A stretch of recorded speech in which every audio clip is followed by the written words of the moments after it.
खुलुमबाय गासैनिसिमबो आं खदाल ब्रह्म बर' सावथुन नायनो मोजां मोनग्रा साफ्रोमबो रायजो राजा आइ आफा नोंथांमोननि गेजेराव आं मोनसे गोजोनथाव खौरां लानानै फैदों।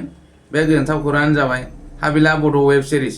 बे वेब सिरिजनि सिजन 2 नि एपिसड 3, 4, 5, 6 खौ जोंहा NEWBO एप्सआव हगारनाय जाबाय। बेनिखायनो जायफोर नोंथांमोना बर' सावथुन नायनो मोजां मोनो गुगल प्ले स्ट'राव थांनानै NEWBO एप्सखौ डाउनलड खालामदो आरो जोंनि हाबिला बर' वेब सिरिज सिजन 2 नि एपिसड 3, 4, 5 आरो 6 खौ नायदो। आसा खालामो सिगांनि सिजन 1 आव जेरैबायदि अननाय होदोंमोन एबारनि सिजन 2 खौबो बेबायदिनो अननाय होगोन। गोजोन्थों, खुलुमबाय। खालि जानायल' नै नों फरायनाय लिरनायावथ' गैखाला। आङो बेनि थाखाय लेखा फरायनो गोनांथि गैया। हौवाया आंना बोलोगोराखा।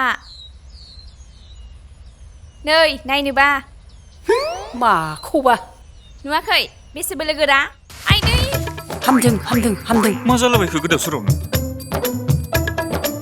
आयै हामदों।